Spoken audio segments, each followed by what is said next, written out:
The test is in 4 parts: Part 1, Part 2, Part 3, and Part 4. Now look at Part 1.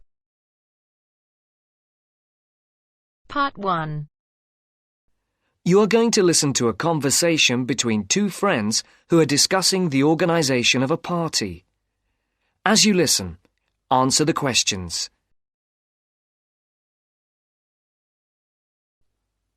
First, you have some time to look at questions 1 to 5.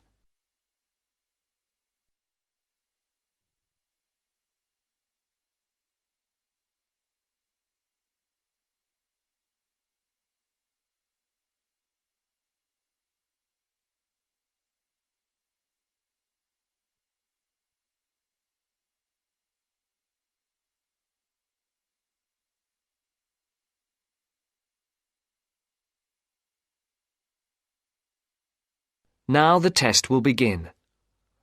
You should answer the questions as you listen, because you will not hear the recording a second time. Listen carefully and answer questions 1 to 5. Hi, Matt. Right on time. Have you been waiting long? 5 minutes. The buses were held up on the high street. Otherwise, I would have been early. Yeah, there's something wrong with them today. Yes, I think so. OK, what shall we do? Shall we go and have a coffee? Yeah, that would be nice. There's that place on the corner over there. It does really nice coffee and cakes and things, and at this time it's usually very quiet, so we'll be able to talk. OK, let's go there then. So, when's the party going to be? Well, it has to be at the end of September, before we all leave for university. We've plenty of time then. We don't go for another 5 weeks, do we? Well, we haven't really got that much time, if you think about it. There are only a couple of weeks at the beginning of September when all of us are around. Oh, yes, I forgot. Nazrin, Phil and Nikki and all that lot have gone off on holiday. And I'm away for 2 weeks from tomorrow. So, what does that leave us then? As far as I know, we're all here between the 19th and the 30th of September. Will Sandra be around then? I know that she has a whole string of family birthdays at that time, and she might not be available. Well, let's make a note of that, and we can contact her about it. OK. Shall we settle for the 21st of September then? What day is the 21st? It's a Saturday. Is that OK? That's fine. Before the conversation continues, look at questions 6 to 10.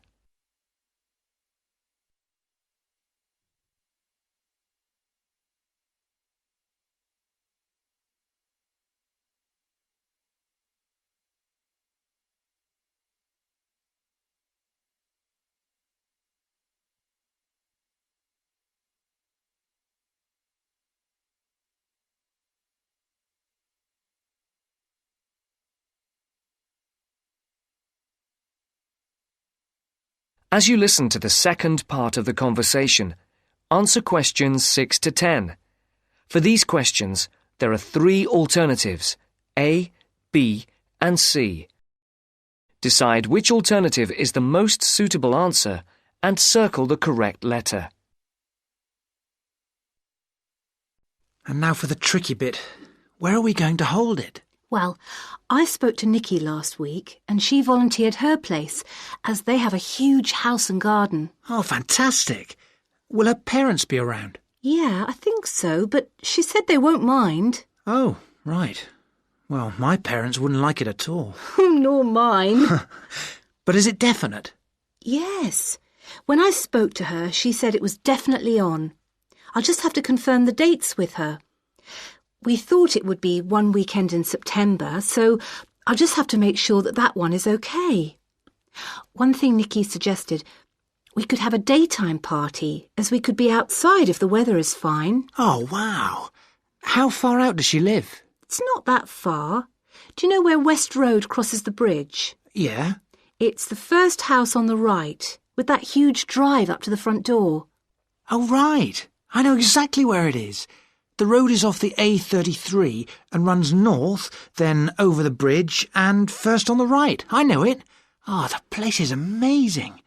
You know it has a big swimming pool. Does everyone know where she lives? Most of her friends do, but not all. But it doesn't matter, as we can put this map Nikki sent me in with the invitation. How shall we do the invitation? We can do it on the computer. I can scan the map, and we'll put it all onto an A4 page. Is this the address? Can I just write the address down? It's 93 West Road, and I'll take the phone number. It's 477130. Right. There's one other thing. Yes? We're all giving £10 towards refreshments and food. There'll probably be a barbecue. Do you think that's enough? Oh, right. Yeah, that's fine. And everyone will have to help tidy up afterwards, including the boys.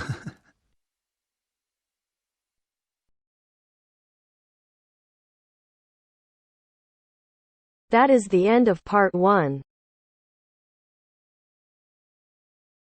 You now have half a minute to check your answers.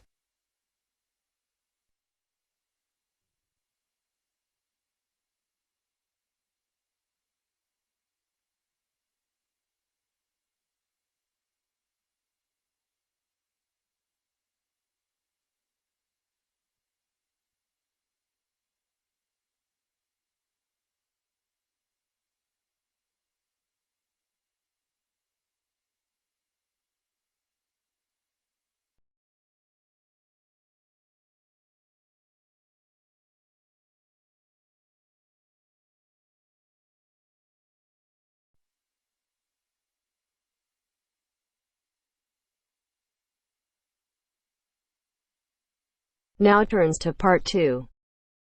Part 2. You will hear the education officer in a museum giving a talk to school students who are about to start a one-week work placement in the museum. First, you have some time to look at questions 11 to 15.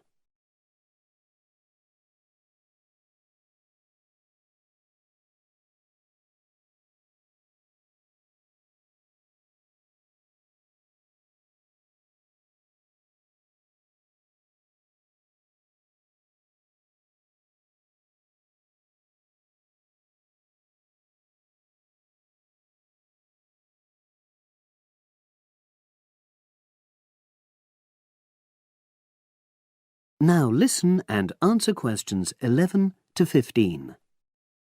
Good morning and welcome. We're really pleased that you're going to be joining us next week for your work placement. Now, each of you will already have met the member of museum staff assigned to supervise you. In this short talk today, I'll be giving you more general information which will be relevant to all 6 of you. Your normal working day is 9 to 5 p.m, but on Monday, because it's your first day, we'd like you to arrive at 8:45. Please note, though, that you'll finish at the usual time. A lot of you have been asking what you should wear for work. Well, you may have noticed that we're not exactly a formal institution, so you'd really be out of place if you wear smart attire like a suit. If you go out on a trip with us, then we'd like you to wear a museum cap. It has our logo on, and we feel it helps people recognise you. But on a day-to-day basis in the museum itself, we say put on your own casual clothing because you'll be doing lots of dusty, messy work. Now, we don't have an enormous number of rules, but work placement is an excellent preparation for the real world of work, and we expect you to be very punctual and reliable. If you're not well, or there's been a hold-up, then what we ask you to do is ring the museum receptionist. He will be in the museum well ahead of opening time, and he'll inform your own personal supervisor in the museum. If you're away for more than one day, we'll inform your school tutor. They'll obviously need to make a note of your absence and follow up if necessary. But most of all, we hope you really enjoy yourselves during the placement. Students say they have a lot of fun whether it's working with kids in our art workshops held every Monday, or, the most popular, when they go out on our outreach work to residential homes, recording elderly people's memories of school days for our oral history project. So, we hope you feel excited by the prospect of starting next week and well prepared. Your personal supervisor will be there to help you with our health and safety requirements when you start next week, and your supervisors will also brief you about the background to the museum, summarising all the huge amount of information on our website. In the next couple of days, it might be worthwhile if you get hold of evaluations and other notes made by students who've worked with us before. You can get a lot of pointers from them. Before you hear the rest of the conversation, you have some time to look at questions 16 to 20.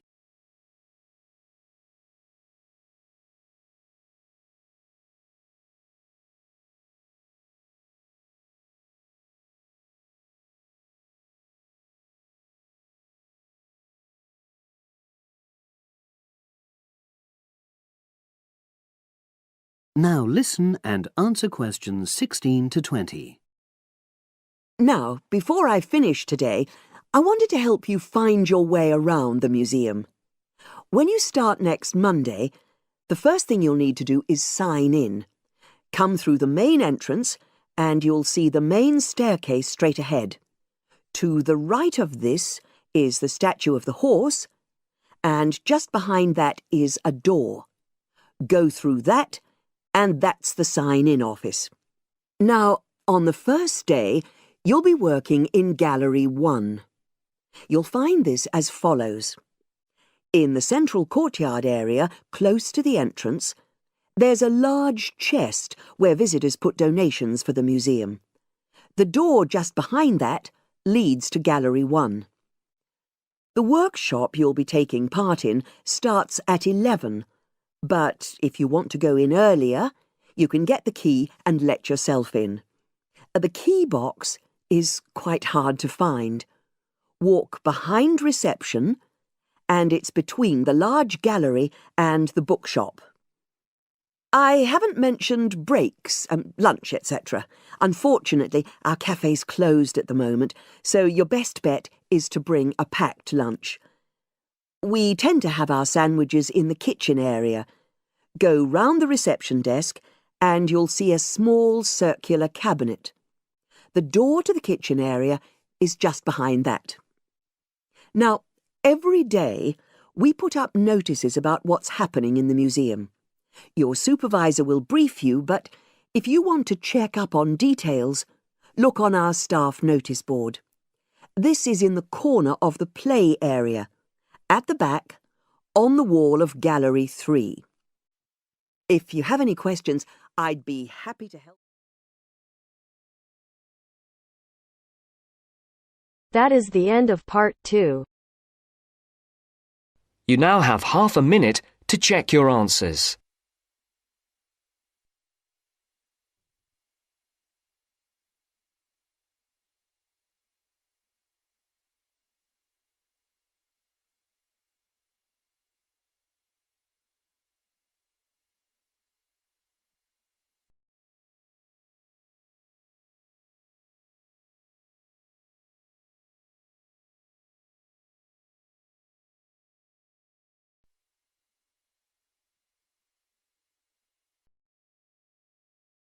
Now turns to part 3. Part 3. Making the decision to stop is just the first step. Yet if you follow these guidelines, no matter how tough it may be to begin with, rest assured. First, you have some time to look at questions 21 to 26.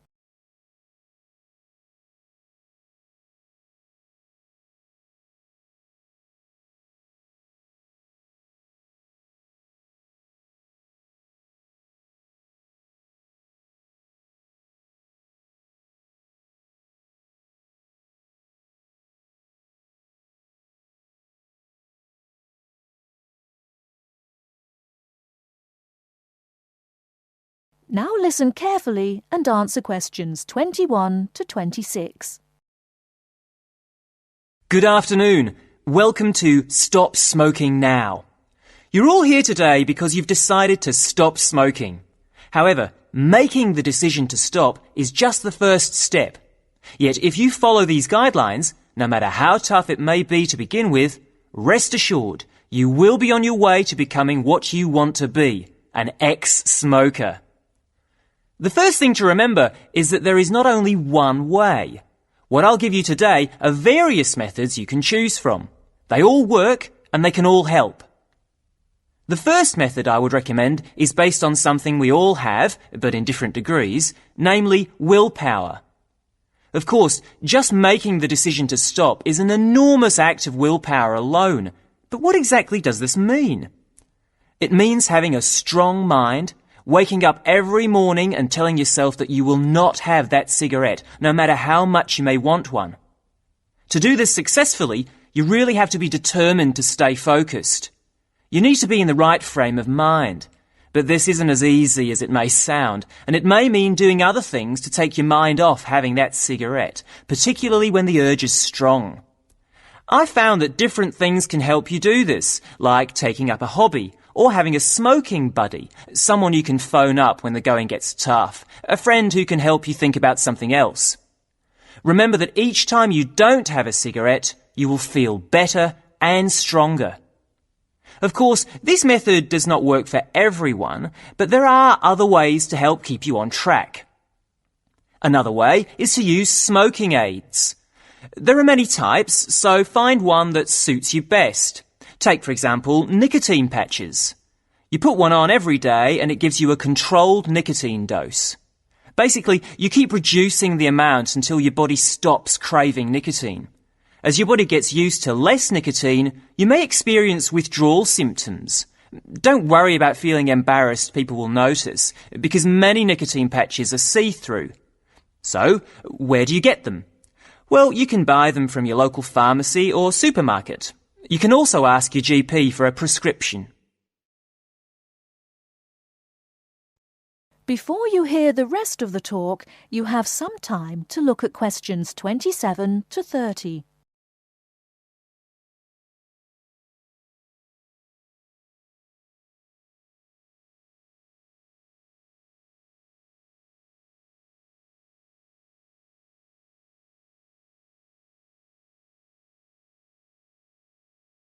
Now listen and answer questions 27 to 30. Another method that is becoming more popular is alternative therapies. Giving up smoking is not only difficult for your body, but also your mind, as the emotional stress can be really severe. One therapy that springs to mind is acupuncture. This can help you relax, calm you down, making you much more likely to want to give up. Acupuncture usually lasts between 50 to 90 minutes. As your body and mind become stronger, you should need fewer sessions. The good thing about acupuncture is that it takes harmful toxins caused by smoking out of your body. And I'm sure you'll all like this, it does not increase your appetite. So giving up smoking using this method means you won't put on weight. It can take as few as 5 acupuncture sessions to cure you, but of course this depends on the type of person you are. I suppose one of the biggest advantages of using this method is that there are almost no withdrawal symptoms because it works from the inside. What I mean by this is that acupuncture takes away your wanting to smoke, and this feeling, on top of the feeling of calmness, stays with you after the treatment is over. At the end of the day, it doesn't really matter which method you choose. What's important is that you make the decision and then stick to it no matter what. If you give up, think of the money you'll be saving. There is no better time to start than today. You can kick the habit for good. That is the end of part 3. You now have half a minute to check your answers.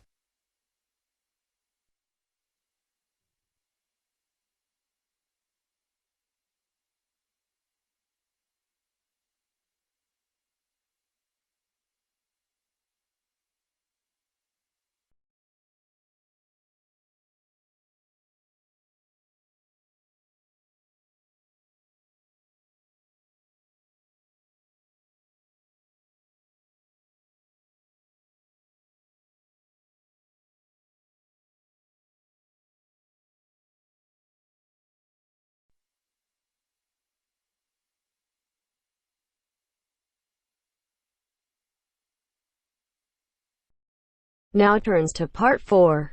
Part 4. You are going to hear a talk about security in the UK. Listen to the talk and complete the statements below. First, you have some time to look at questions 31 to 40.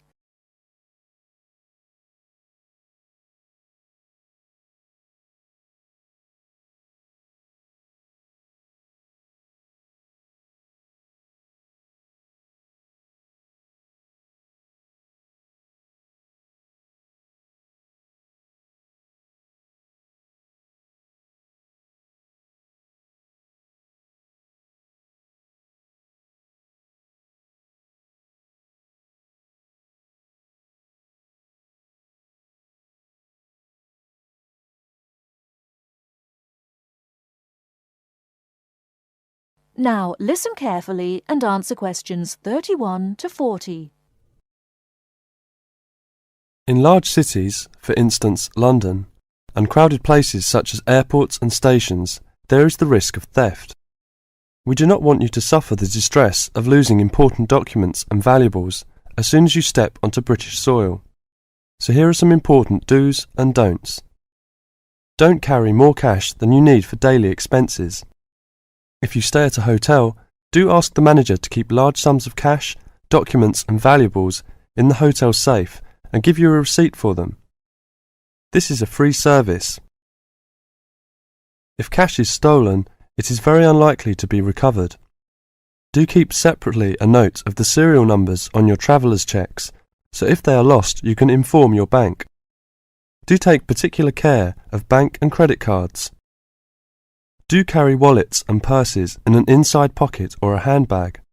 Don't ever leave a bag unattended and make sure it is securely fastened when you are carrying it. Do carry jewellery and valuables such as cameras, radios and typewriters on you or with you and keep a note of any serial numbers. Do take special care of your passport, travel tickets and other important documents. Documents are at risk particularly at airports and stations where it is obvious that most people will be carrying them. Do make a note and keep it in a safe place of the number of your passport, its date and place of issue. This makes replacement easier if you are unlucky enough to lose it. If you don't want to carry heavy luggage around with you, you can leave it in a luggage office at most large stations and pick it up later. Keep the receipt so that you can reclaim your luggage. Check the opening hours or you may find your luggage locked away when you need it again. If you lose any of your luggage in transit, take this up immediately with the officials of the airline or shipping line. But don't worry too much. 98% is found within 3 days. If you lose anything, go first to the lost property office at the airport or station, as it may have been found and handed in. If you lose your luggage in the street, or suspect it has been stolen rather than gone astray, find the nearest policeman who will advise you what to do. That is the end of Part 4. You now have half a minute to check your answers.